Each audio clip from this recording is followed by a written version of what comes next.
Listen.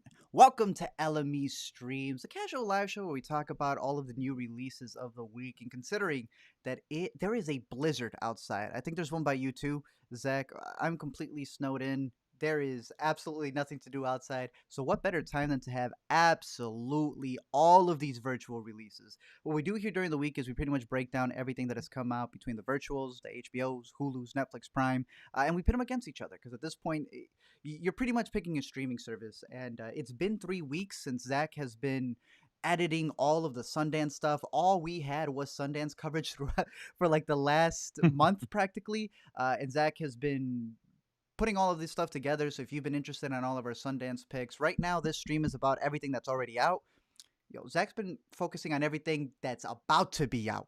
All of the future movies to definitely keep your eyes on. We've had several discussions here on the streams over on Intercut, have the LME in the way as well. But there's so much Sundance coverage that we have out and coming your way. So definitely check that out if you're interested. But in terms of the stuff for the week, Zach, I don't know if you had a particular service that won your heart, the one that you think people should be spending their money on. But for me, it's been the virtual. For the last 3 weeks, they have compiled Mm-hmm. a crap ton of virtual movies. Obviously, that means it's more. It's not a one price thing, but we have a couple must watches this week. For me, I had two must watches. What about you? Wow. Yeah, I mean, virtual seems to be where it's at, whether it's the movies that are kind of catching up with the late Oscars submission deadline or just these other interesting movies that are trying out the virtual format. It seems to be a fruitful period for the virtual movie theater. Yes, sir. So that's the one that I'm going to start with. Virtual to me, it took it all the way. And the first one that we have over here is Minari. This is the one must watch that I have out of the week. I absolutely adored this one. We've had our discussions on Intercut. I even have an LME review from Sundance when we covered it back in the day. But it is out on virtual. And Zach, I know you have been on the hound because while this is out on virtual, this thing is completely sold out. Uh, you already Mm-hmm. know it's a masterpiece. Go see it. We don't need to talk about Yeah. the movie. I want to talk about how we had these discussions about how things that aren't going to theater may not have a good, I don't want to say shelf life, but a good box office return. This looks great to me, Zach. I know we don't have tickets to see it, but this looks great to me. In my opinion, A24 is going to do what A24 does. They can sell out, and what do they do with their stock?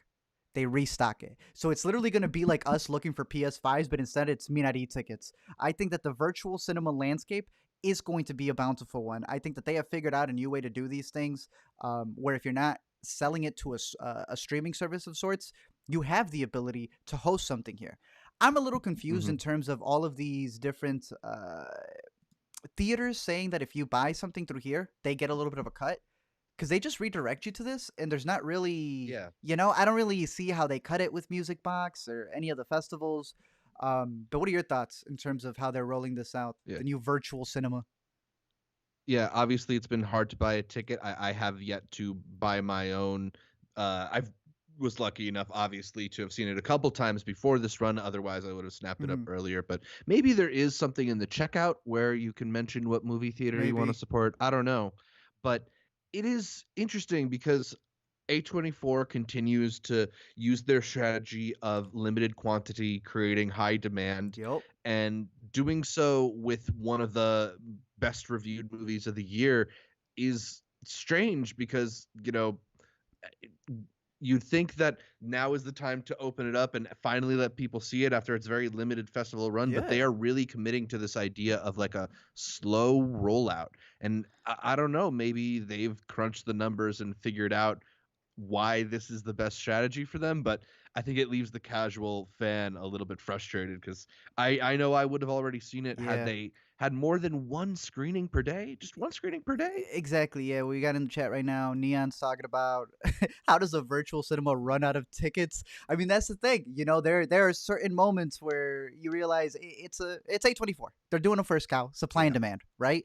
I think that we're going to get to the point where it's going to be in drops. So while the first one drops, eventually they're going to realize that through virtual cinemas, they can just do a weekly drop. The first ones to be there are going to be able to get more and get more and get more. But we've known this even with the festivals that we've gone through where it is a matter of the studio deciding how many seats there are, how many virtual seats there are. But yeah, I'm excited to watch this again because after watching a review or an interview that he did, I'm giving it an extra half star. I think when I get my other rewatch in, I'm not saying it's gonna be 5 stars, but the more and more that I talk about this movie, the more and more that I just live with the interviews and the cast and everything they talk about. It's one of the best of the year. I've already deemed it a must watch, but this is one that I'm loving more and more. If you have not caught it, sadly it's sold out, but I'm hoping that they do a second drop because Minari is one of the best of the year. Um, so yeah, I think Zach, you gave it. What'd you give this one? I went 4.5, but I could up it up to a 5 with Oof. another rewatch of it. Yeah, I'm excited to catch this one again when we get the chance to. But yeah, Yeah. moving on, we also have two other combo prices. Surprisingly, one of them is gonna surprise you. But two of us. This is France's submission to the Oscars. It was able to make the short list. I was able to catch this one back at the Philly Fest, and I really enjoyed this one.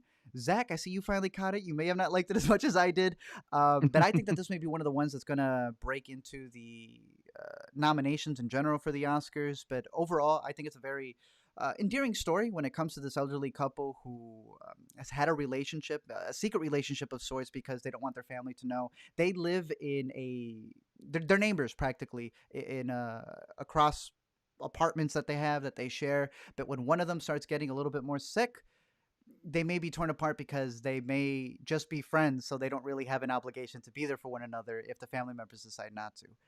Zach, you like this one a little bit less. What's up? Yeah, I mean, it is a very fascinating story, and I think the the ideas behind it are really interesting. I was ultimately a little bit uh, less into it because I think the characters are pretty thinly drawn. I Okay. didn't feel like the world that they lived in was as full as I necessarily want from a movie like this. And to be honest, I could be giving it an unfair shake. I didn't watch it under the best of circumstances. Sometimes we get these screeners and you're just hunched over your laptop in I the feel middle you. of the day with the light streaming in and just trying to catch all the movies. But uh, I don't think this is a bad movie, and I wouldn't be surprised if other people think it's quite good. In fact, many of the people that I follow on Letterboxd have given it 4 stars or even 4.5. Yeah, it's just not for me. I guess it wasn't one of the foreign films that I was rooting for to make the short list, even. So Okay. it's definitely not in my top 5 of what I'm hoping ultimately gets nominated. That's fair. Um, I did enjoy it, but there is Yeah. one aspect of it that I don't like, and it's been the interviews. I will bring that up with a following review that we have, but um, I'm not rooting for it to win in terms of the Oscars. I still think that that is what's the drinking one? Another round. I think that's another rounds to lose, in my opinion. But I'm glad that two of us made the short list. I'm curious to see what more people think about it. I thought it had some endearing performances, very interesting story. But another round, it's to lose. Another one that I caught this week. I got this one up on the Voodoo Zach. I don't tell me why, but while people have been ignoring the problems WandaVision has and enjoying it because it's something that is out there, the Croods A New Age surprised me. This is one where I did not expect to have that much fun with it. I didn't hate the first Croods, but I didn't expect this Croods to be as funny as it is. In this one, they actually have the family coming together and they meet the Bettermans, voiced by he should be doing way more voices as well. Peter Dinklage does the voice to the new dude who's in there, and it's like Hmm.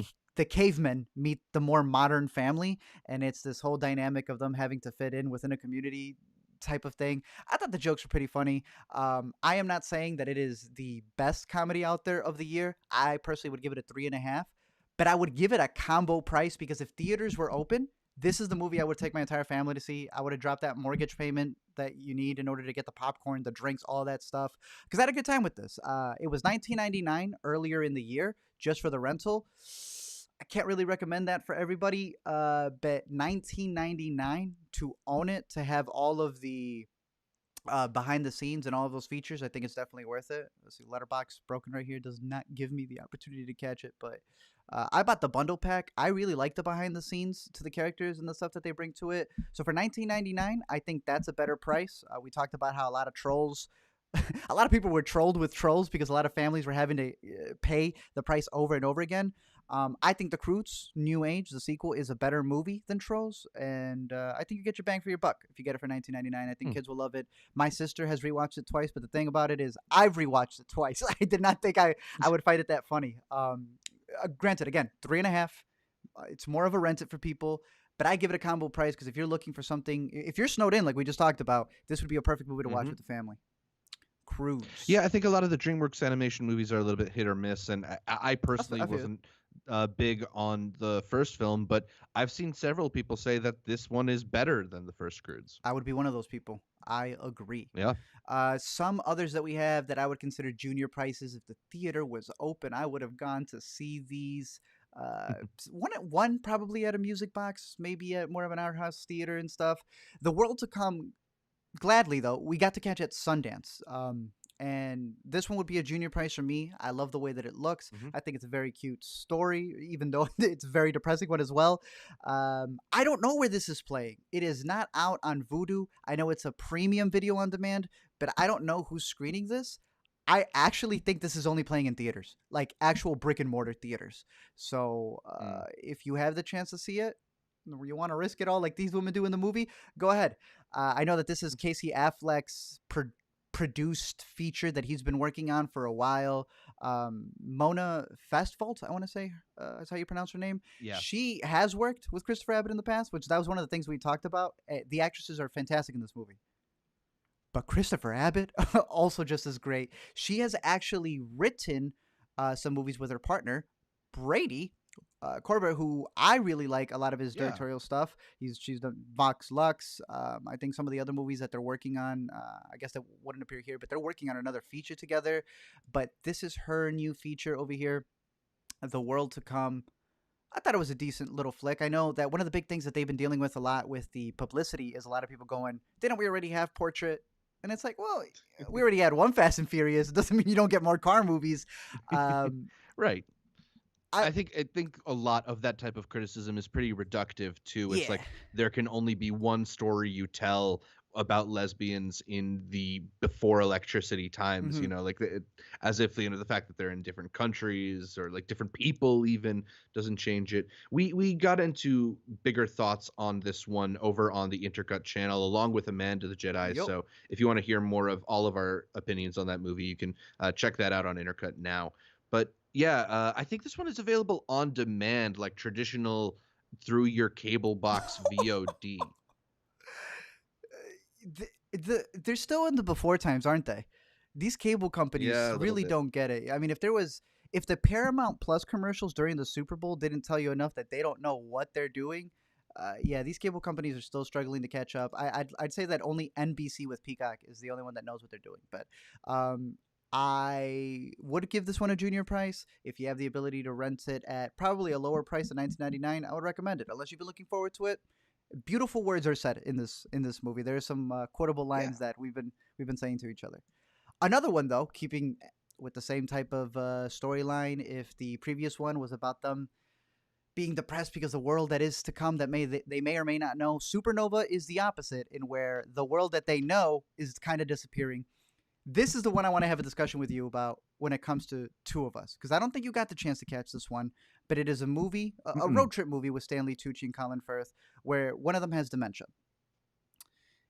Again, the publicity to this movie has been just them asking, "So what? You couldn't find anybody else to play this role?" I think it's a very, very, very good movie.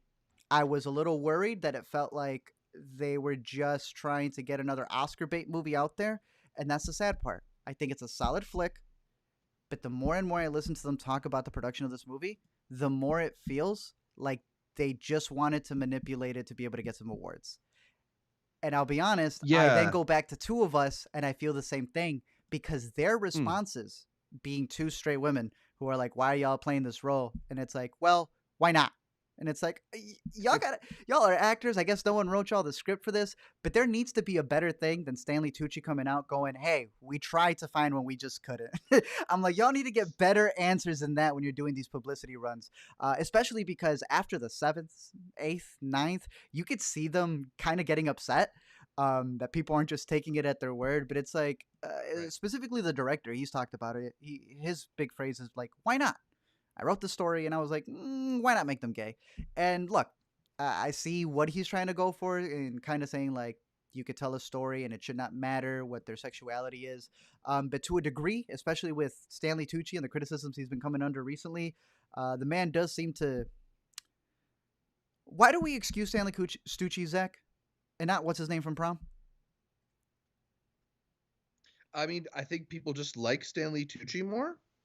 But don't they share the same He's criticisms? generally a better actor for the most part. So as long as you're a better actor, don't matter.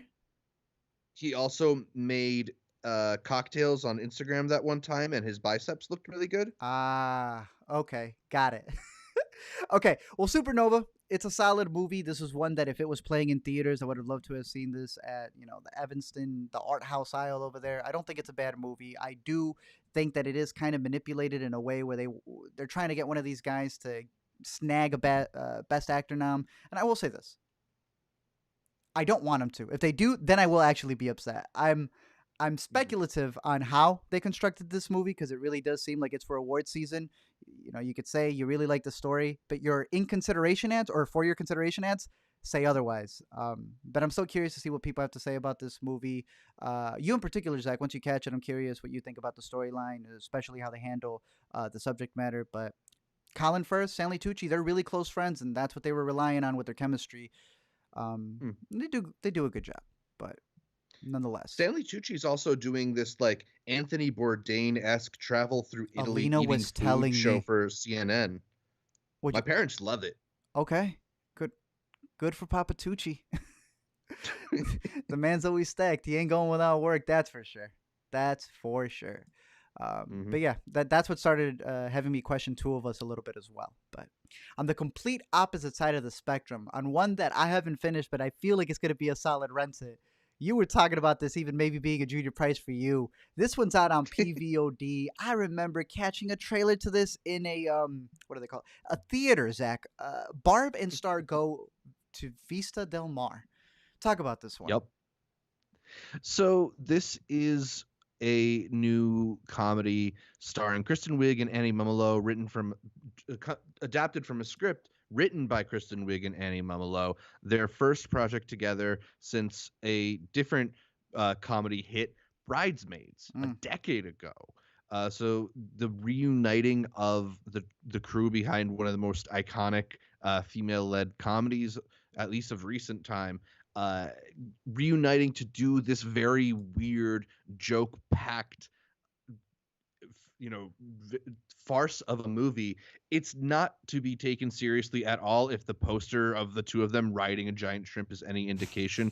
In fact, like maybe the best way to watch this movie is under the influence of various substances, however, whatever ones you want to choose. But there's just moments in here that made me laugh out loud, like very, very loudly. And I think the question is like, how much are you willing to forgive a movie for being dumb if it makes you laugh out loud more than like 4 or 5 times? Because there's a couple jokes in here that I'm going to quote for the next few months. Yeah, I'm excited to catch this one. Like I said, Zach rented it. I haven't been able to sit with it because we're working on another LME at the moment. But I heard that they had done this before Bridesmaids too. So this is one that they've had in the vault for a little bit. So I'm glad that it was able to get a virtual release. I know it's $19.99 right now. You wouldn't recommend it at $19.99, but I still think you would give it a rented at a lower price, right? Yeah, I mean, $19.99 is a lot. It is joyful, but it's not great. Yeah. I think the people who would want to pay $19.99 for this don't need me to tell them to do it, and everybody else probably should wait until it's more readily available. I feel you. So another little comedy right there. Moving on to some of the other stuff that we have. I'd say we have a couple more rented. These following 3 right here that we were able to catch at completely different festivals. So let's talk about these. I'd put Little Fish on top. This was one that we were both able to catch. I caught this one at Philly. I believe you're able to get a link as well. You prefer another festival pick called Apples, but both of them deal with memory and this idea that there is a sort of plague, right? Where people are waking up and they don't have, their memories. We both prefer Apples, but this was interesting. I know your review for it was a walk to not remember. Talk about it. Yeah. I mean, who is not influenced by the filmography of Mandy Moore, right? Hmm. It, I think what's good about Little Fish is it's kind of the way that it packs this romantic melodrama inside of a more interesting setting than real life. You know, because it is a romantic melodrama first and foremost. All that sci-fi stuff is kind of context, and a lot of it gets backgrounded. If you want to watch a story about ill-fated lovers, this is kind of a really compelling one. I think it's well performed. I really like both Olivia Cook and Jack O'Connell in this one.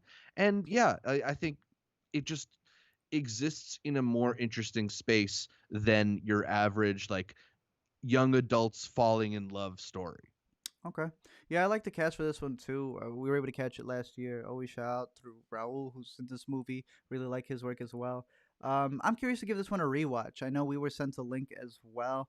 So I'm curious to see what I think about it on a second watch. But I'd also, again, put Apples on your list because I think that's a solid one to also have if you're interested in all of these memory movies. I've realized if it's not a very heavy movie dealing with dementia or Alzheimer's, we have these plague movies dealing with, well, what if we lost all of our memory and we had to hold on for dear life? So Little Fish, there you go. If you wanted the more young adult version of Apples, you got it right there. Sure. PVT chat, we were able to catch at Fantasia, or at least I was. I think, Zach, you were able to catch this one as well. A very interesting movie where the director pretty much breaks it down. What if love? What if sex? What if all that stuff in a world of capitalism is just another thing to barter, another thing to just be able to sell through the power of online media? And this one stars Julia Fox. Many of you may know her, obviously, from Uncut Gems. Um, Yeah, new mom Julia Fox. Yo, really? Damn, shout Yeah, out you didn't her. see she was trending.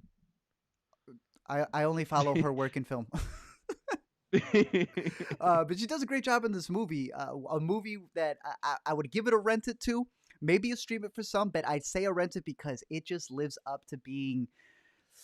I don't want to call it slimy at times, but there's a lot of different things Mhm. going on here, not just dealing with online relationships or I would say acquaintances, but even online gambling. There's this whole behind the scenes aspect of it where they shot it completely in one room. All the sequences take place in literally the director's bedroom. They just changed it for every single person as they were swapping out with the scenes. I don't know if you have more to say about this one right here.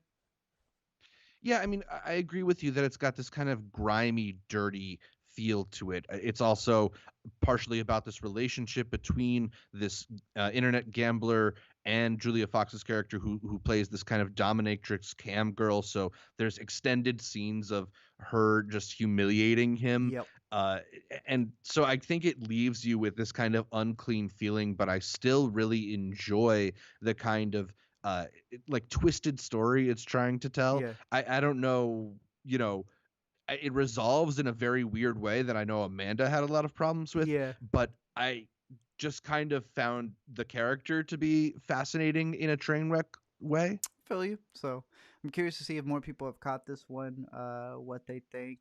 Like I said, we were able to catch it at Fantasia, and now it is available for VOD. I'm sure a streaming service will pick it up soon, and it'll pick up more traction that way. The final one, we're going even more back. This is Sundance 2020, I want to say.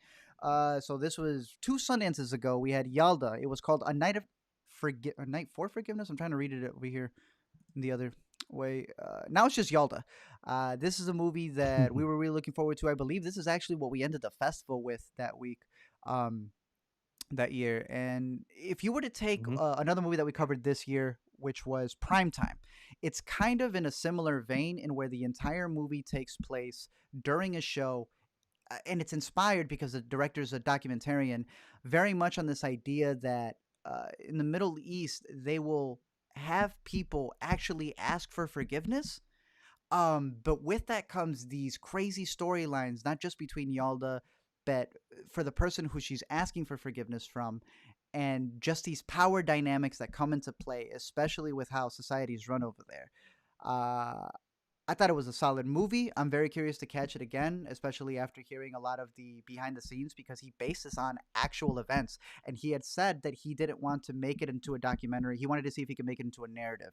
I'm very curious to see his stance or his take if it was a documentary. I think it would hit a little bit different Hmm. considering the subject matter, because if you see it in a movie, you're like, it's a movie. But when you see it as a documentary, you're like, yo, this stuff actually happens this way.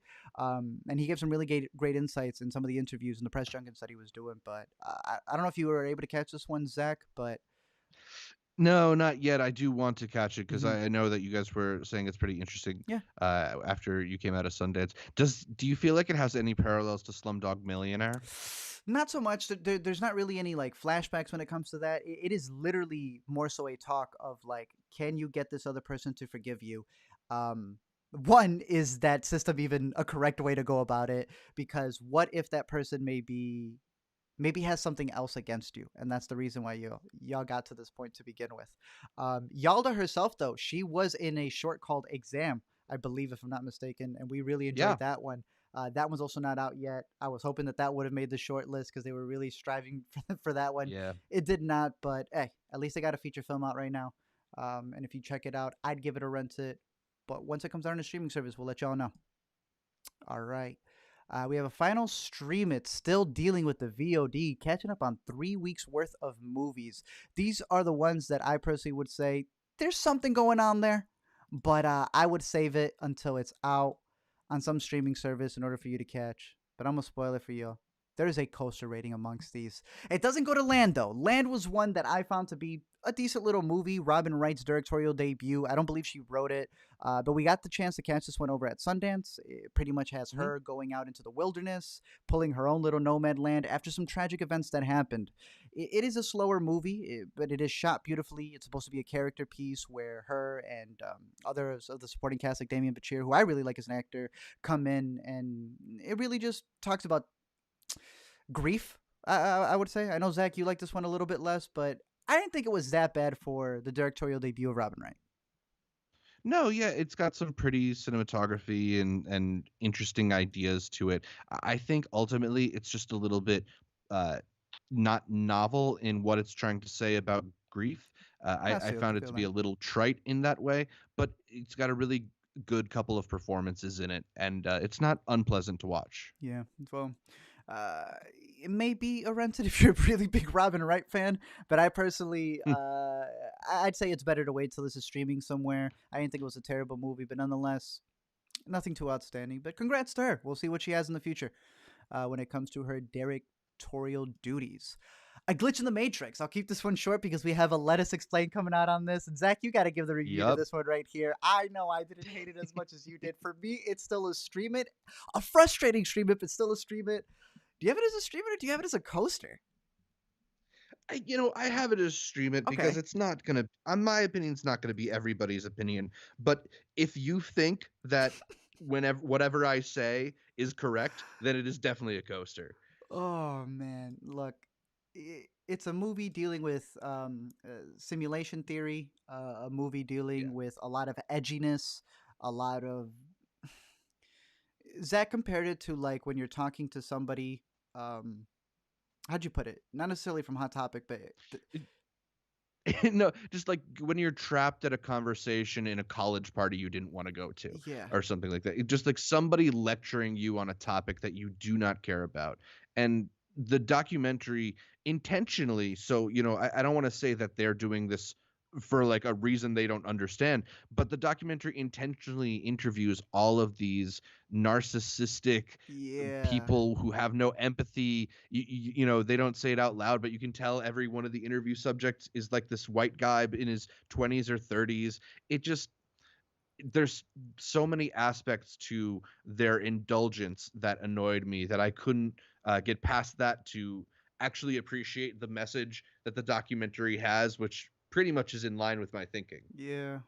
Zach, when this hits streaming, people are gonna eat this up. So, uh, can't wait for Yeah. that. But we'll have a full out video discussing our thoughts and full spoilers things. But hey, if you're interested, don't let us stop you. The guy did Room 237. A lot of people really like that movie. It's Hmm. interesting. It's intriguing. I'm curious to check out The Nightmare, which was another one that he did where he talks about well nightmares. But this one is him questioning reality. So if that intrigues you, be careful, but go ahead and check it out as well, I guess. Keeping with that, and I saw someone over here was talking about Society, was talking about how this week also had a trailer where the Joker himself finally said the line, To go with the glitch in the Matrix, hey, here's a narrative piece to go for you as well. I got this one at Indie Memphis Fest last year. This was one of the narrative ones that they had going on. I have it as a stream it. It wasn't for me, but it is this very independent.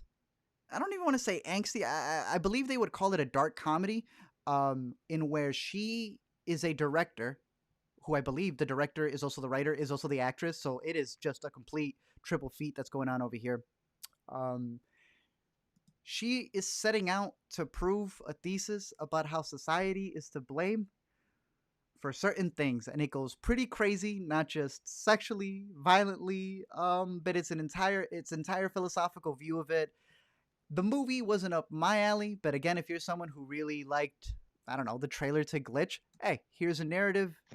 I don't know if it's her debut, but I know here's a narrative movie dealing with just the angstiness of what happens if you wanted to blame society, and you wanted to capture it in a found footage type movie where she's capturing all the craziness that she does in order to prove, I don't know, her own thesis on how she feels society is. It's one of those. It's like in the realm of censor, trying to prove that horror movies are or maybe are bad through a horror movie that shows you that horror movies maybe or not maybe are bad. But yeah, put that one on your radar if you're interested with it. I would give it a stream it. There it is. I Blame Society. Able to catch it over at the Indie Memphis. Shout out to them though. Falling. I Am Torn. Yeah, the directorial debut of one Viggo Mortensen, I Viggo believe. Mortensen. For those of you who don't know, that is Viggo Mortensen. This one right here. Yeah, look. Mr. Eat a Pizza in Half during Green Book. I love Viggo Mortensen as an actor.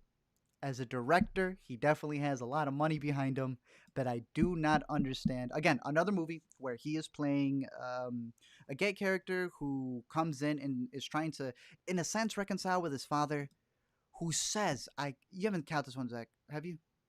Nope. Bro, he says the most derogatory stuff you can possibly think of, and at a certain point, you're like, nah, I got it 5 minutes in. We don't like the dad's character. But he's dealing with, I believe it's dementia. So again, it's almost like he took the greatest hits of what everyone's talking about right now for their Oscar movies, and he's like, what if I jump? What if I took, because this is a Sundance movie, what if I took the one that Vision's in? Uncle Pete, right? Uncle Pete? Uncle Frank, my bad. Yeah. What if I took Uncle Frank? Right. What if I took the father? What if I took all of these different things, combine it into one, and you get Falling, a movie that I personally thought just got very repetitive in terms of, look at how difficult it is for this man to deal with his father. Look at how difficult it is for this man to deal with his father. And then 30 minutes later, still reminding you, look at how difficult it is for this man to deal with his father. I think it would have been a little bit more interesting maybe if somebody else took the reins of the directing. But hey, Viggo directed, wrote it, stars in it. I wish he just starred in it. That's out there. I'm curious to hear other people's thoughts when it comes to that. I don't know if you have anything to add to that, Zach. Well, this was another one from Sundance 2020, and usually when a movie premieres at Sundance 2020, you kind of hear a ripple of praise and positive reactions, and this was one that I remember hearing nothing about at Sundance, That should tell you a lot. Is usually an indicator all its own. Yeah, it fell, Falling out on demand, I believe. Nah, wait on it, but don't wait on this one. The first coaster of the year right here. Look. I paid money to see this. I was not going to ask for a screener for them to hound us. I highly doubt they would have given us a screener. Yeah. Imagine making a movie about people on the spectrum, and in the first 5 minutes, you do everything that you shouldn't do for people who are on the spectrum to experience. This is an embarrassment.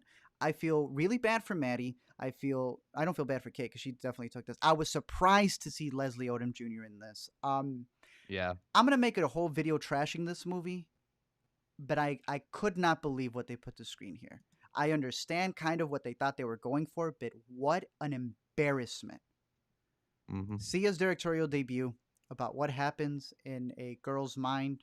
I guess if they were autistic, then they would have like a music video happening and flashing and doing all the things that you would not have at a special needs screening. Garbage. my first coaster of the year. I don't even like giving out coasters. Like, you have to understand how reserved I am to not give it a coaster. I paid for it to make sure. And I was even more embarrassed for what they did in here. I cannot believe it. Zach, don't even watch this one. Don't even watch this one. I was not planning It is to. I've absolute seen garbage. I've seen enough people trashing it on Twitter. In fact, there's some really interesting threads out there. I think the Autisticats is a Twitter account that broke down some of the awful elements of representation and characterization of autistic people in these broadly harmful stereotypical ways. Amanda is in the chat and pointed out there's this clip going around of Sia saying how Maddie was crying, worrying that people would think that it seems like they're making fun of her. Yes. It seems like the actress was more on point than the director with this project. How the hell was this nominated for 2 Golden Globes? Did they accidentally, for the music category, just check off music? This is an embarrassment. I don't know what else to say. If it was 2001, maybe she would have gotten away with this. It's a joke. Yeah. Anyways, moving on to HBO. We got a couple of HBO picks. One actually is the second must-watch of the week. I always think it's a special week when we get great movies, but even more so when we get 2 must-watches. So that's 2 of the best of the year. Let's break down all the stuff that we got on HBO, starting with one of the best ones. We have our thoughts over on Intercut when we did the premieres for Sundance. I'm going to be talking more about this movie on LME as well. Do I need to say more with what y'all seeing on screen? It's on HBO Max right now. Go catch it. Go catch it. Stop this live stream. Go get a free subscription to HBO Max. Do what you got to do. Zach, anything to add? Daniel Kaluuya for Best Supporting Actor. Daniel Kaluuya is on a whole nother level. Did you see his conversation with was it Good Morning America or whatnot? And Robin Roberts. Oh my goodness, he had he had me, to be honest with you. I was like, Daniel. He also has this great little bit that's been going around from a little convo that he had on The Ringer. Absolutely fantastic. I barely heard it this morning. Unbelievable, dude. What? Yeah, that's the Higher Learning podcast. He had a great appearance on that one if you want to check it out. Highly recommended. And he is a shoe-in for me. I don't see anybody else winning Best Supporting, and if they do, just know that he still was the Best Supporting of this year. Check out the soundtrack. The Nipsey Jay-Z song, unbelievable. The soundtrack is fantastic. Mm-hmm. Everything about this movie, I've been loving since I caught it at Sundance twice because I replayed that bad boy back. Yeah, easily. It's so much so that HBO becomes my second one on the streaming today in terms of services because of this movie alone. Judas and the Black Messiah. Yeah. Check it out when you get the chance. No, not when you get the chance. Check it out. Dọlápò Is Fine. This is a short film that's also up on HBO. We're going to have a series of short films coming up right here. This was the best out of the 3 that I was able to catch. I really like that they are showcasing more shorts. I think Criterion and Mubi are the other ones who are also competing in terms of actually hosting a lot more short form content. I'm a big fan of shorts, and I like that they're giving them the time of day and that they're not just this sort of stepping stone for what would be a feature film. I like that they're actually having them up there on the streaming service for people to see. And I thought this was a pretty, I don't want to call it cute, but I thought it was a pretty well made short about this girl who's having to deal with going out there in more of the business world and her appearance. And she's getting advice from an older woman who is telling her, nah, this is the way you should present yourself. And she kind of has to face that challenge of, does she want to be herself, or should she be changing the way she looks in order to be able to fit into this world, the workforce practically. I thought this one was pretty well done. Check it out if you want to on HBO, along with these other 2. Go ahead. Did you catch it? Oh no, I was just gonna say it's randomly because we get the PR emails for a lot of movies like this, and Dọlápò Is Fine in the press blast we got said Netflix's Dọlápò Is Fine because I think in England it's on Netflix for some reason. Well, look at that. All right. Yeah. I mean, but yes, it is HBO Max for us here in America. All right, good point. Yeah, so if you're watching over internationally, yeah, I guess it would be on Netflix. No, interesting little way to see it. That quick shout out then over here. Use your Just Watch. I believe that Just Watch also works in the UK. It may also work in several other countries. It's a perfect way to see where it's playing in your neck of the woods. Oh yeah, look right here. It does. You can change. Boom. But yeah, highly recommend this one. And then there's 2 other ones. Cypher. It is story about a Cypher. This one played at Tribeca, I believe, last year as a part of its lineup. It's up over on HBO as well. I thought it was a pretty well made short. Um, that kind of pulls like a B Rabbit type thing, if you remember. I like this review right here. Not straight mile. Yeah, because it's about a rapper who's in obviously this competition, and he, because he's gay, that tends to be a punchline. If you've ever seen Cyphers, I grew up watching a lot of rap battles as well, so I know what a lot of the punchlines tend to be, and this is able to take it and flip it on its head. Again, like it a little bit less than Dọlápò, but it's up on HBO. Thought it had a very interesting punchline. And a storybook ending. This one gets a little thin towards the end, but it's a very interesting premise in where you have a couple where a break-in happens, and while they are trying to protect themselves from this break-in, the couple may not be as innocent as they may seem. Again, I for a short at 18 minutes, I was hoping they were going to wrap it up a little bit faster. I think the way they let it linger kind of makes it not feel like a storybook ending. But again, that may be the point of it. I'm curious to hear more people's thoughts. If you wanted to catch another short, it's a nice little thriller that's out there that if it was a feature, I would have given it a stream it as well. But hey, at 18 minutes, if you wanted to catch it, it's cool to see that HBO is adding a lot more of these shorts over on their programming, because the features that they had besides Judas aren't as strong as they could have been. Zach, Yeah. you got the chance to catch this, right? This came out during Sundance for us. Yep.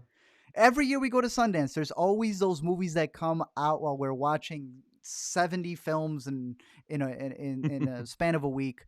Luckily, this one was available in the comfort of our own home when all was said and done. And even then, with such a stacked cast, why they have to make Seven light?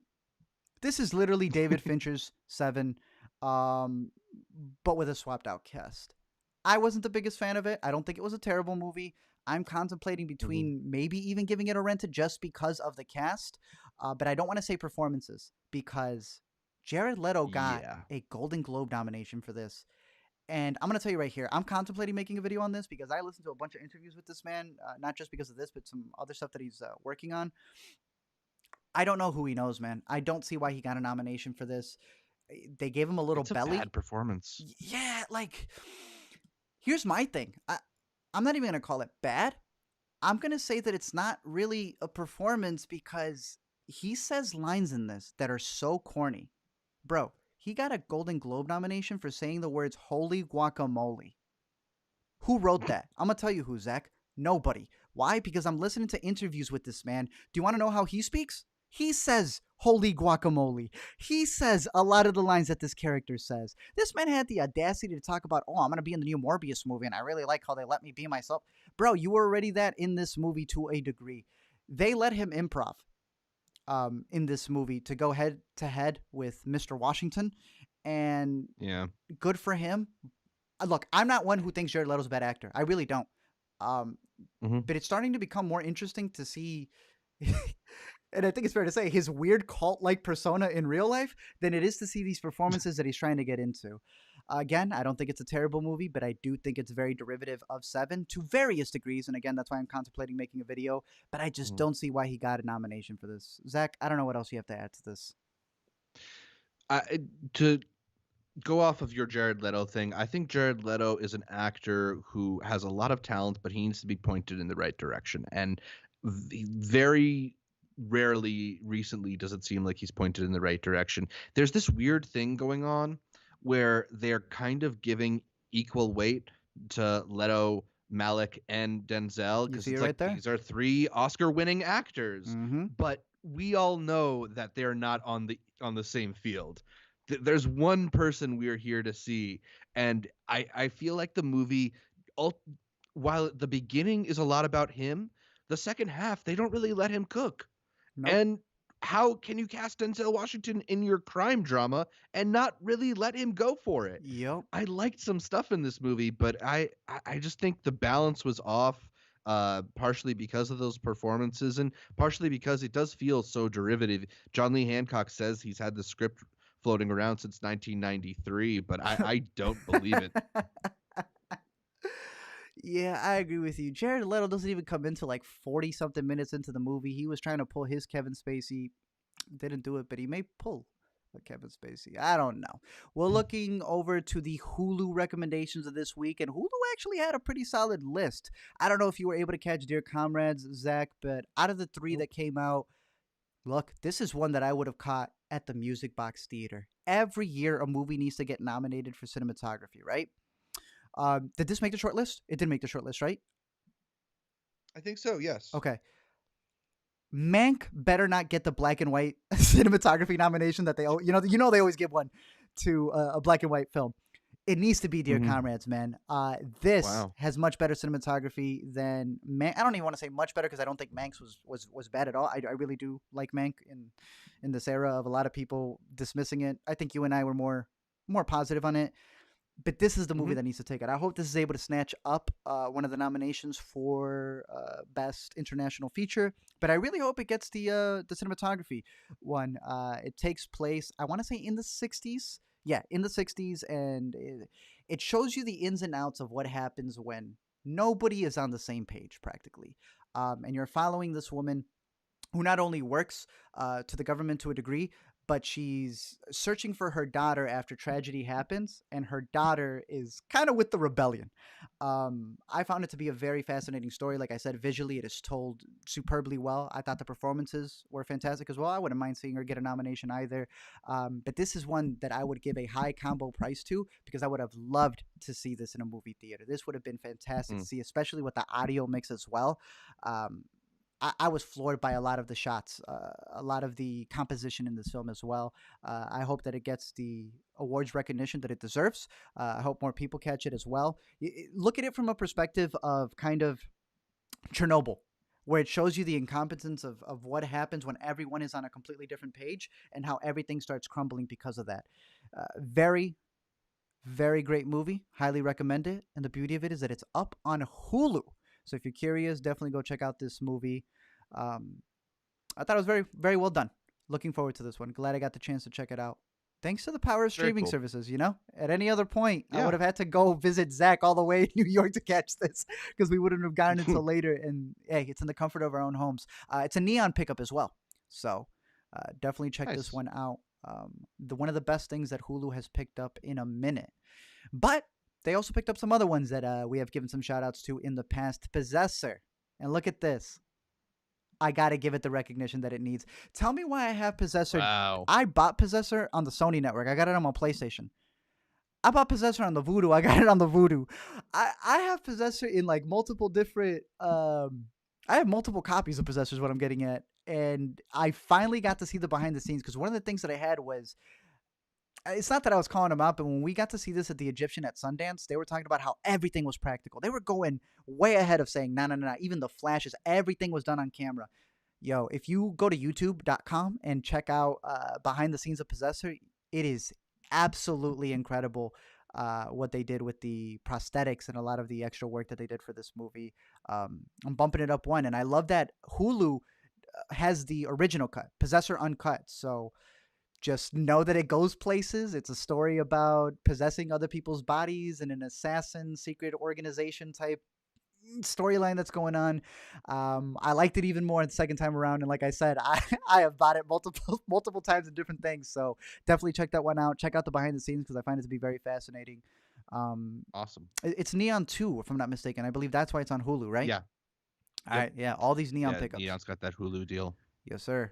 So definitely check out Possessor and Kindred. This was one that if you there was a good deal on a rent it, I would say rent it, but it's available to stream, and I can confidently say definitely stream it. It's a very interesting movie dealing with um, a woman who has not a very good relationship with her mother-in-law, but again, it's taking place in the UK, so that's different dynamics over there than it would be in America, especially when it comes to a lineage, when it comes to the kindred, and when it ends up being her being pregnant and the son may no longer be in the picture, mama over here may want to make sure that she still has possession of not her kid, but what she deems her kid's kid. So there is this whole dynamic at play there, especially when it comes to the UK is crazy, man. The way that they work, their lineages is over there and how they pass things down. It is a nasty, Yeah. nasty system, and I feel like the more you know about that, because I don't know too much about it, but hearing them talk about it in interviews, I was like, I see what you were working with there. It is less of a horror film than it is the horror of the family dramas that happen over there and the possession, really, where you're just a vessel for a kid, and when your husband's not really there to help out with it, I would not want to deal with an angry British mother-in-law. I can tell you that much after watching this film. Again, I'm in between a stream it and a rent it for this one, but it is available for Hulu. Curious to hear people's thoughts on this. But that is the Hulu list. We got the Netflix list, and then we have Zach. Then we have some Apple stuff. I can't believe it. Let's talk really quickly Yeah. about the Netflix things that we have, because we are working on a video for that, and I believe there's only one here that we want to have a bigger bit of a discussion for. But Rocks, this was one that, like you were saying earlier, with two of us, we caught this on a VPN. Ugh. And I don't want to see this on my computer. It is finally available for us to catch on American Netflix. It was available on the UK Netflix for a while. Really good performances from the whole cast of girls here, but it pretty much talks about what happens, really, again, another movie taking place in the UK, when all of society over there just really works against these girls and trying to give them the best possible, not just education, but way of life, attention, all of that, especially with the social services that are over there. I would highly recommend Rocks. To all the boys, I thought did a great job wrapping up the trilogy. We obviously had this entire franchise that came out on Netflix in between another really big rom-com called Crazy Rich Asians. That one couldn't even get a sequel out, and Netflix gave us 1, 2, and 3 of To All the Boys. Alina's working on that video right now. We're hoping to get it up as soon as we wrap up this stream. But I liked it. To me, I would rank them right now as, I still think the first To All the Boys is the best one. I would then say this third one. I thought I had a very, very, very good ending for what they were going for. And then 2 still at the end, because I think they did John Ambrose dirty. But I enjoyed this one. Could you tell me why 3 movies exist? I thought this was just like one story. It's like, isn't she not writing the letters anymore? Zach, there is a lot of boys that came before. The first one, she writes letters from when she was a kid. The sister puts them out there. Yeah. And then she ends up in a relationship with one. And then the sequel is somebody else coming back with a letter. And then the third one is her realizing that she wants to... I don't want to spoil it, Zach. You should watch them. They're available on Netflix. They're pretty cute movies. Amanda in the chat asked, did it bring it back around? Because 2 was rough. Yeah, I think it is better than two. It may not stick the landing for everybody, because I thought it was going to go a different way, and it doesn't. But I still thought it was a cutesy ending to have. Again, I'm judging these off the rom-coms, and I think that they have built a successful trilogy over here, especially when you compare it to something like The Kissing Booth. I think that this is a very solid trilogy that proves to you that you don't need these movies to be in theaters. If these are movies that are trying to reach a young demographic, right? Where's the young demographic? They're on their phones. They don't need to go to the theaters. They don't need to go to a Blockbuster or Redbox. They're Netflixing and chilling at home, and that's a perfect trilogy for them to have. I thought it was pretty cute, and I would recommend it. So yeah. Cool. There's other letters, Zach. There's more letters, Zach. The letters never stop, Zach. To all the boys, always and forever. My mistake. Malcolm and Marie. Mm-hmm. Mm-hmm. I'm curious to hear your thoughts. I'm curious to hear your thoughts, Zach. Zach, is it fair to say every dude at some point in time has been on his Malcolm and Marie? At some point, every dude... Look, January, how many dudes were pulling a Malcolm, but with the GameStop? Honey, you got to understand shortstop. How many dudes pull a Malcolm when it's Super Bowl time, right? It's the red zone. Every dude, you're lying to yourself. I don't care. Whether you're young, old, every dude has pulled a Malcolm. But hopefully y'all haven't pulled a Sam Levinson. Yes, this should have been a YouTube video interview. This man should have vented in a very different way. And Alina and I were actually having this discussion earlier. If this man would have vented in an interview, someone would have said, why are you venting in an interview? Vent through your art. Well, we got Malcolm and Marie, and now we know what that's like in terms of art. Look, I think that this movie does a lot of interesting things, has a lot of interesting discussions. But in a movie that stars a man who's the son of a very, very, very famous director and an actor who's the son of a very, very, very, very, very famous actor. I think the duo share a lot in common. You know, this is a movie that they made in quarantine, I believe, right? It's all Yeah. self-financed. They are all also producers on it. This is a venting project, and look, I think the discussions had about the film are more interesting than the film itself. Is that fair to say? Yeah, some of them at least. I'm a little over the age difference discussion. Okay, sure. Do you want to have that discussion? Do you want to have the critics discussion? Do you want to have the relationship discussion, the creativity, and who you may be your muse and who may be the ones you're ripping off of? That's what I mean. There's a Yeah. lot there. Or The age one, I agree. mhm. I think it's goofy, and I agree with the people saying y'all did not have a problem with her and Zach Efron, but y'all have a problem with her and John David Washington. Interesting discussion to have. I don't know your stance on that one.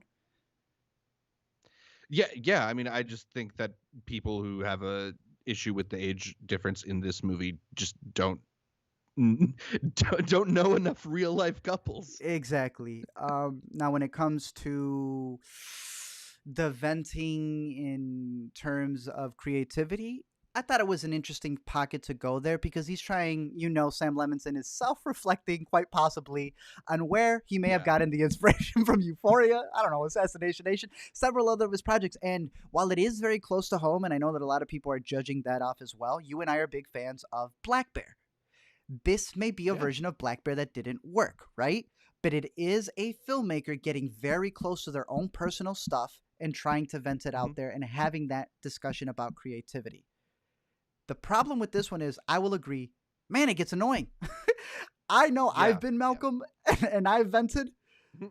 I find myself annoying when I'm venting as well.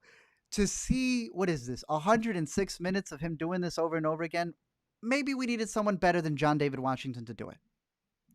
Maybe it would have worked a little bit better. Maybe, again, it would have worked better if this was the round table and they were discussing stuff like this, because I do think the critic discussion is interesting. Mhm. I think there are aspects to it that are interesting but ultimately a lot of this becomes really self-indulgent, right? And Oh, yeah. uh, I think that sometimes people mistake characters speaking ideas as endorsements of those ideas, but a lot of times it's not just the critics who think that; it's the fans who think that, and that's why the critics try to counter that. So Yeah. it's a multifaceted discussion that's happening in a pretty limited way in this movie. That said, it is there. It's chewy material. There's a lot of meat on these bones. I don't know how much I like the seasoning, but there's a lot to go over in this movie. I think this movie has elements that I really like. The pacing of it is really good, and the way that it will decrease and it will inflate the tension and deflate the tension, de-escalate and Yeah. escalate situations. It does that masterfully. Uh Some of huh. the dialogue is so snappy and sharp. It's great.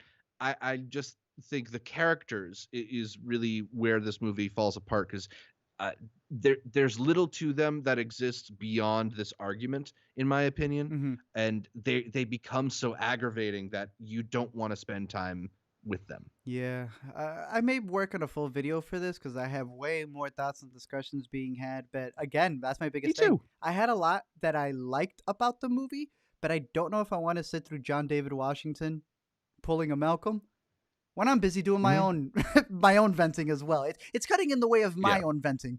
But I am going to sit through it again, see how I feel about it, and then make a longer video because I have a lot more to say about that. But yeah, hey, if there's one thing So this one proves is I thought Netflix movies don't make a splash, whether you love it or hate it. This movie had everybody talking on Twitter. This movie had everybody talking like it was a brand new release in theaters. So I don't want to yeah, hear no more. I think Carson in his video said it's the most controversial movie since Joker, and I said no. Wait, Maybe. maybe. you know. Yeah, Carson had a pretty good video about it. So definitely go check out his discussion on that as well. But yeah, that was Netflix. We got Prime, then Apple, then wrapping it up over here. Prime had a It's okay. I'm gonna go through these quickly. Yeah. Eternal Beauty. I got two things to say about this movie over here. One, Craig Roberts, the boy, with his another directorial debut, or not. I keep saying debut. Another directorial effort over here that he's got going on. Many of you may know him as an actor. I will never forget his role in what's the sorority one, or the one with Zac Efron? Neighbors. Oh, Neighbors. Yeah, in Neighbors, he's the one where they where they put the penis on his face, and he's like, "We put a penis on your face when you were sleeping," and he goes, "Ha! I wasn't sleeping." He's a director now. He's got all of these features that he's been working on. The only thing I will say, I really like Sally Hawkins, but the Sally Hawkins really have to be playing. I don't know what the word is. Neurodivergence, I think, is the proper term. I'd say she played that in Shape of Water. I say she plays it in this movie, Eternal Beauty, and there's even another one. I'm trying to search it up here. It's like she's getting cast as this role over and over and over again, of like part quirky, but really she's kind of on the spectrum. And in this movie, she definitely is. Oh, right here. Here's the other one, Mari. I feel like it's been role after role after role that they've had her play a very similar character, and it's like, hey, Hmm. she has become the shoe-in to play that type of role. I would like to see other actors play that, and maybe even more so people on the spectrum play it. But hey, kind of like Tucci, she has cornered the market on that role.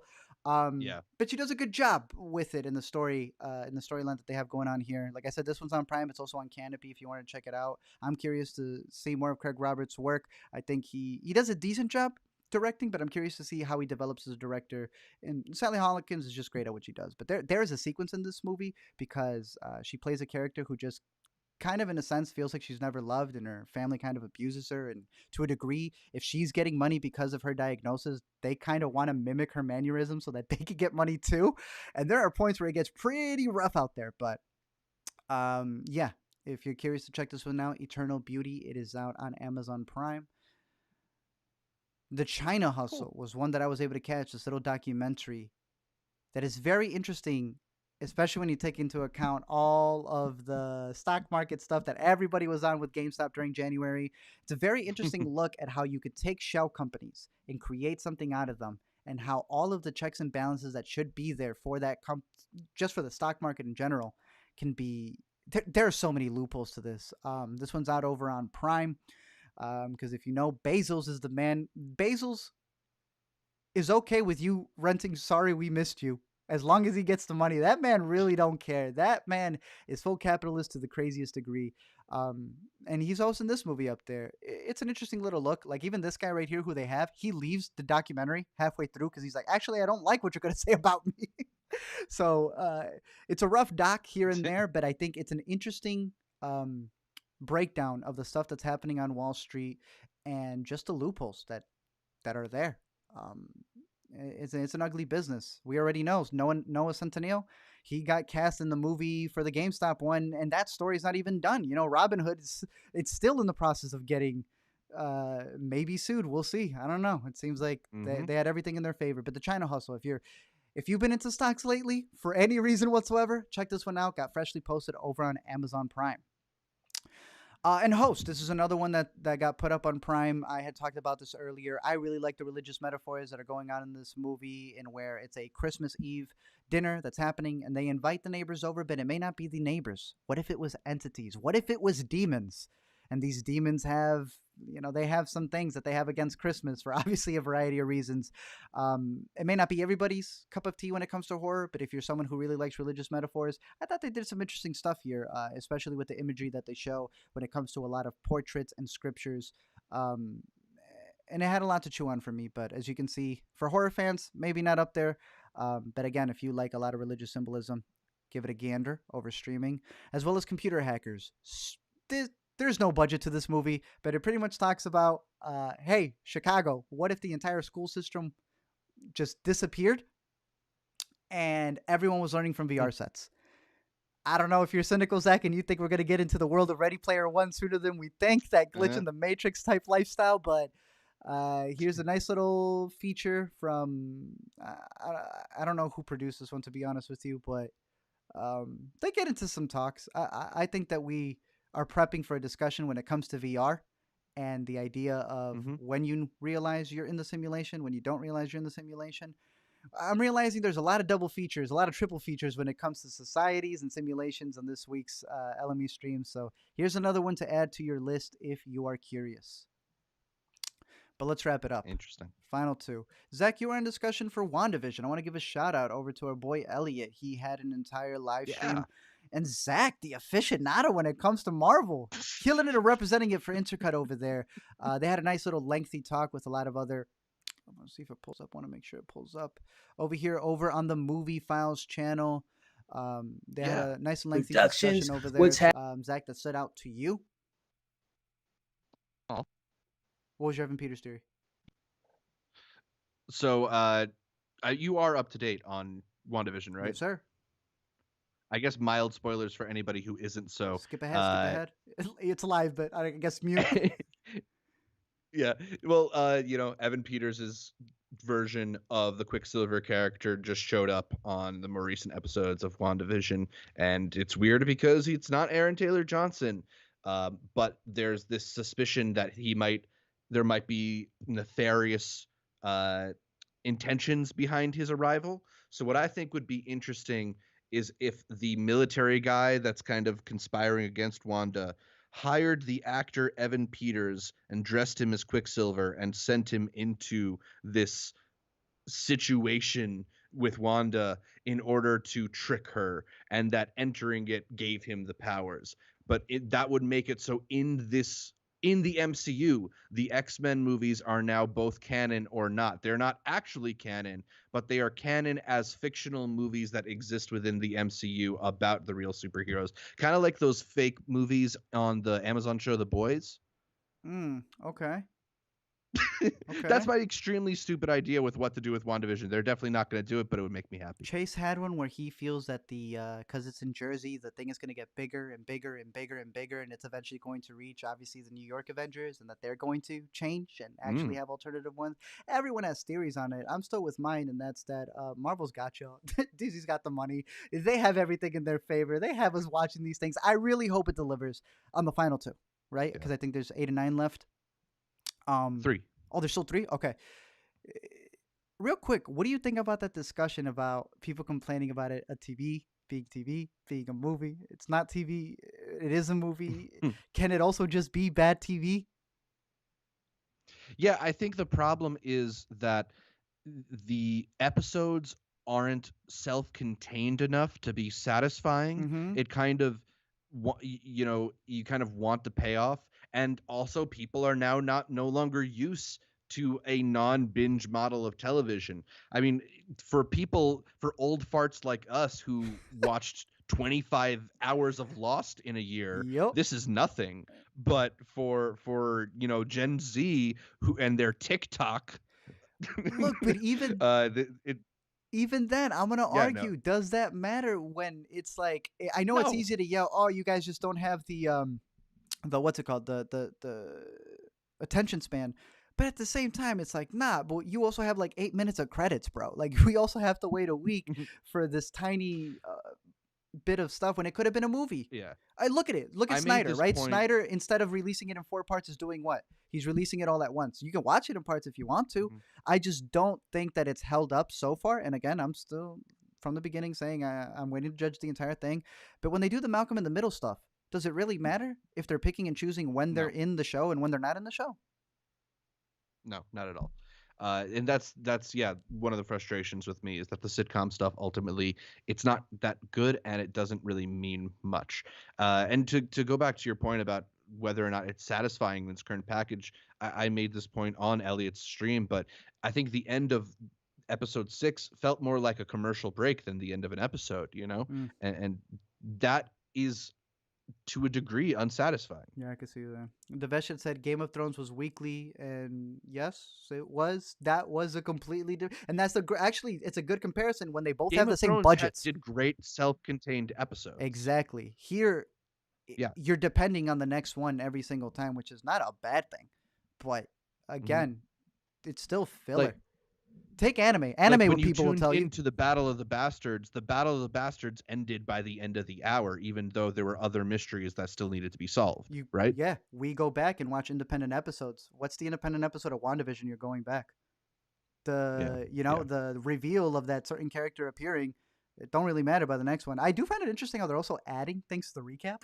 They added a line in the recap. You know what I'm talking about? When they were Yep. Yep. talking about showing the cameo, and they were and what's her name's character Well, just kind of explains it. It's like, what are we doing here? well, that's Marvel. They want to hold your hand. Look, I'm still optimistic. We'll see how it ends. Palmer, Zach, do you see that? In the wild, it's an Apple It's Palmer. TV Plus original movie. Who would have thought? This comes from Fisher Stevens. Some of you may know this actor right here. I thought it's very interesting to see him do a lot of directorial stuff because he's actually done a lot of documentaries as well, and he's won some Oscars for when I believe it was The Cove as well. Um, he has had this story for a long time, directed it, right? Was looking to direct it. He wrote it. It's one of those things where it comes down to the money.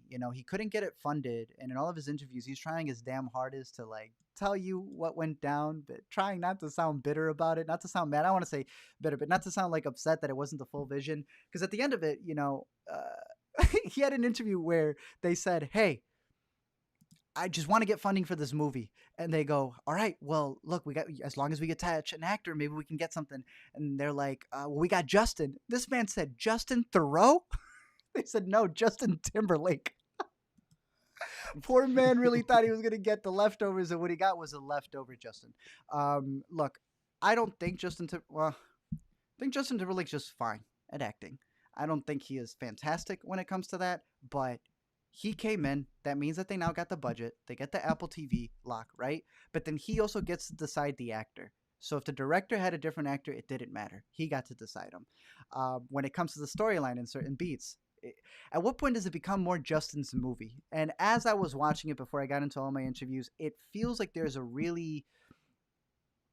solid movie in here, about a man who's getting out of jail after, being like the star athlete, and now he's coming in to deal with this kid who is getting picked on for several reasons, and it's got this very like big family story dynamic and the story of acceptance, while at the same time feeling like the movie was washed over by again a star coming in and wanting to make it their own vehicle. Justin Timberlake has also been in the news for other reasons recently as well, so it's kind of funny to see that this entire awards push that they were going to try to do with this movie out the window.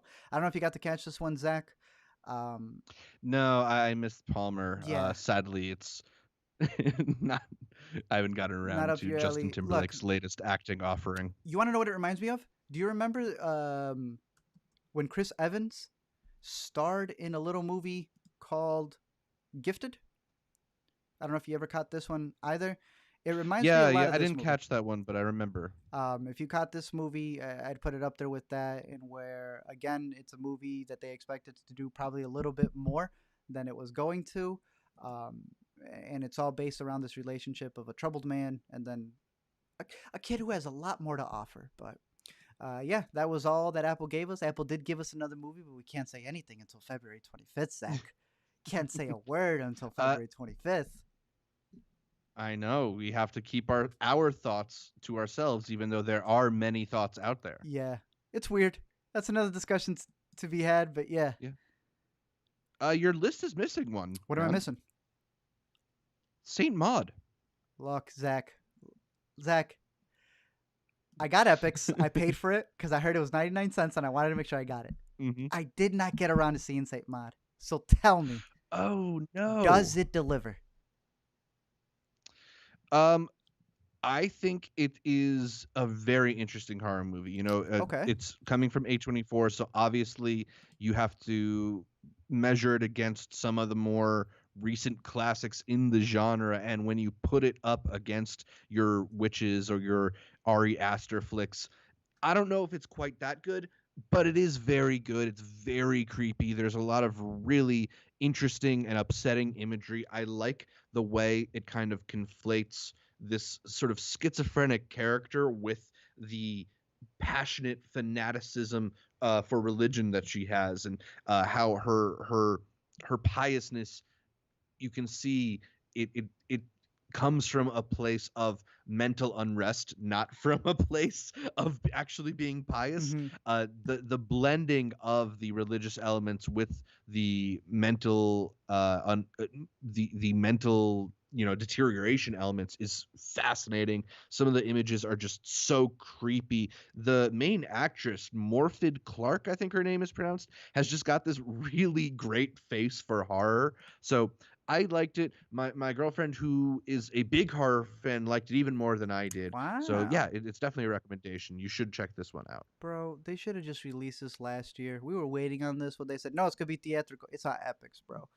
Epics at least is 99 cents, so check it out if you're interested. I think it's 99 cents for the first 2 months, and then I think it's like 5.99 afterwards. So I have this one booted up, ready to go. As well as movie. I will be purchasing movie because there's some nice Oscar contenders that are on there as well. It is about time I get Showtime. May even be getting topics, so just adding more subscriptions to the list amongst all of these that we cover, making the list even more and more longer. But hey, this was a jam-packed episode because, like we said, we were covering Sundance, as y'all know. And we have all of those up on Intercut over on the A to Z show as lists as well. So if you're interested to see all our coverage there for the movies that have yet to come out for this upcoming year, definitely check that out. But this was a nice little stream looking back at all the 3 weeks worth that we've been missing for a little bit. Hey, 2 must-watches in 1 week. That's fantastic for me. I'm curious to see if Saint Maud gets up there as well. But hey, it's a pretty solid week of movies. There's a lot out there to enjoy. I know February is going to Hmm. have a lot more coming out as well. HBO still keeping up with their uh, theatrical releases coming to the Max for 30 days. Netflix still saying that they're going to be dropping a movie every single week. And again, it's looking at the Minari stuff, I think it's going to be very interesting to see how we're going to be rolling out these virtual releases. Yeah. I think we're going to have something there. I do think it's going to feel like Sony PS5 drops. Uh, don't even need to compare it to that. We said it, A24 drops. I think it's going to be a lot like that, where it's going to be done in tiers. It's going to be done in, just having to be up at 6 o'clock in the morning to try to score a ticket. But hey, that's the way of doing things online as opposed to the brick and mortar way. But very fascinating to cover this weekly, seeing how things change, right? Now we have our virtuals. Now we have our PVODs, our VODs. We're seeing the ecosystem come into play now. I think it's all exciting, but yeah, let us know your thoughts on the movies of this week. We may have a couple questions as soon as we wrap up, because we will Yep. have an LME coming out in a couple of hours. So let's get to some questions, and then we're gonna head on over there. Make sure that gets all up. Uh, Evan Gamble asked if anyone here has seen Dead Pigs on Movie. It's the directorial debut of Kathy Yan, who did Birds of Prey, of course. I caught a little bit of this one. I was busy still doing this Intercut Sundance stuff, so I haven't finished it yet. But it is a pretty interesting movie. I like the wide scope of it. It's one of those movies where they show you lots of different people in completely like separate stories, and it's kind of about watching them interconnect. And I like it when a movie is able to do that. I like when a movie gives you all these different slices of life. I think a lot of it is also focused on kind of Chinese culture in a way that I haven't seen represented. So I'm excited to check this one out. And I believe you said that Alina watched this one, Bro, even if you haven't yet. she loves Kathy Yan. Loves Yeah. Kathy Yan. She's a big fan of Birds of Prey.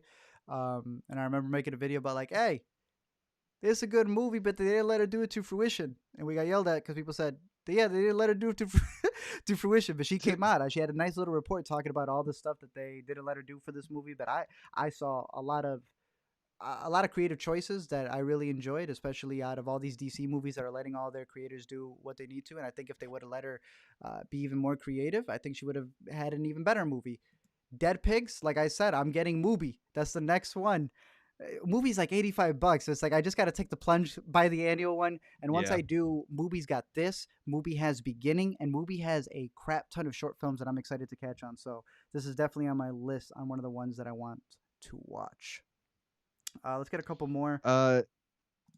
Yeah, Tushar wanted to know if we had checked out any of the Slam Dance movies yet. I know personally, like I said, still just working through the rest of the Sundance stuff, but I think I'm going to get my head above the water in the next day or two, Yeah, and then it is diving into both some of the Oscar stuff now that the Oscar shortlists are out, and Slam Dance. yeah. So I think by the end of the week, I'll have some more Slam Dance stuff. I don't know if you've really looked at that yet. From now, what I could say is if you haven't heard of Slam Dance, it's $10. Definitely go check it out if you have not had the chance to see it. Well, why don't I pop out over here? I am actually taking advantage of the fact that it's not 75 movies in 1 week, Yeah. you know? and that I could actually spend the next 2 weeks catching up on other things, catching up on some edits, making sure that we have everything going on the site. And then I'm going to spend a day just binging all of them because it's also only 25 features. We just put up our Slam Dance feature list over here. So right there, it's a nice little mix of features and documentaries. I haven't caught any of the features yet, but I've been catching some of the shorts. So I will be reporting next week on some of the ones that I've been liking, including some of these features. But yeah, definitely hop on over to Slam Dance. $10, and the beauty of it, not only do you get 2 weeks, they're available for whenever you want to watch them from the jump. So I love that about it. I love seeing how every single virtual festival is offering different things. Absolutely. I think they were talking about Bliss. Bro, I had Bliss on this list. I only saw half of Bliss. Bliss was the first movie I saw when Sundance ended. Like, regular movies. Oh yeah. I don't know what I was watching, man. I thought I was tripping on acid, and I can guarantee you I did not. I did not take acid. I don't know what's Isn't going that on your in the movie. boy, Mike Cahill, or something? Is it? Oh my lord! Look, I don't know what was going on in that movie, but it was weird. Let me try to pull this up over here. Bliss, Bliss, Bliss. I do recommend this Bliss. This is a nice little artsy movie. But this Bliss over here, I have no idea what was going on. What's Mike? Oh my lord! This is your boy. This my man's. Yeah. What happened? I feel like I'm hearing a existential crisis happening. Oh my lord. Okay, I'm gonna have to sit with it properly then. I was making food. I was just having something play in the background with this, and I had no idea what was going on. I don't think it's gonna be any better with my full attention, but damn, I am a big fan of I Origins. I do like Another Earth. He did Bliss? Oh my. Oh my god. Okay, let's answer two more. Let's answer two more. Let's see what we got. I got a couple here. Devesh asked us thoughts on the Justice League drop recently. Have you seen the new trailer? Yes, I did. Everybody's talking about the Society line. I think that is the ultimate troll. I am here for it. Yeah. You know that I'm not the unapologetic Snyder cult, but I don't mind the movies. I don't hate the movies that he's made. I like to see him finally getting the opportunity to do so and be able to tell his project. And these bozos ended up paying him way more for these movies than they should have from the jump. I'm very curious to see what he's going to do with this. But I read that entire thread you sent me in the morning about the aspect ratios and stuff. I thought it was a very interesting discussion. I don't think the guy... There's a certain tweet in there where he talked about, here's a post where Snyder's clearly calling me out. And look, honestly, with a lot of the things that he was trying to, I don't want to say degrade Snyder, it actually made me more interested and fascinating into what's going on here. Zach, I think vertical cinema is upon us. It's here, man. Yeah, I'll have more to say later. I actually want to have a discussion on Intercut. You ready for the messing with the aspect ratios? I want to have a discussion on Intercut. That is a discussion for Intercut. But oh my lord, is virtual on its way, or vertical on its way? We'll see. Chazelle was doing vertical stuff as well. We're gonna start selling different TVs at Best Buy. But yeah, all right. Let's wrap it up with the final one. What we got? Tushar asked us, do you see Chris Abbott getting an Oscar nom or win this decade, or will he continue to be an indie darling? I want to be optimistic. King of Sundance, Chris Abbott. Hey, it's bound to happen, I'll be optimistic. Yeah, I'll be optimistic. I'll say yeah. Hell yeah. I'm going to say 5 years, Zach. Zach, maybe this... No, I'm just kidding. In 5 years. Maybe. I don't think he'll get one this decade because it's rare that younger actors, obviously he's not like a child, but that younger men get awarded for Best Actor. It tends to be like when you're in your 40s or your 50s that you get a Best Actor win. So I kind of feel like what happens is he keeps doing indie movies for a couple years. Eventually, he gives in and takes the bag from Marvel or DC. And then after that franchise runs out, then he does an Oscar award-worthy movie. Are you seeing this? First of all, did you see how I couldn't search up Chris Abbott? I had to put Christopher. That's so dumb. But look at this, man. This. Track record. This is a filmography, man. I don't even like Tyrell, but this is a... No, I'm still saying a decade. I'm wishing him the best, but I see what you're saying. I think he's gonna have to take that trajectory, and then it's gonna catapult him to what he needs to. But this is one of the best actors we have working today. King of Sundance, Mhm.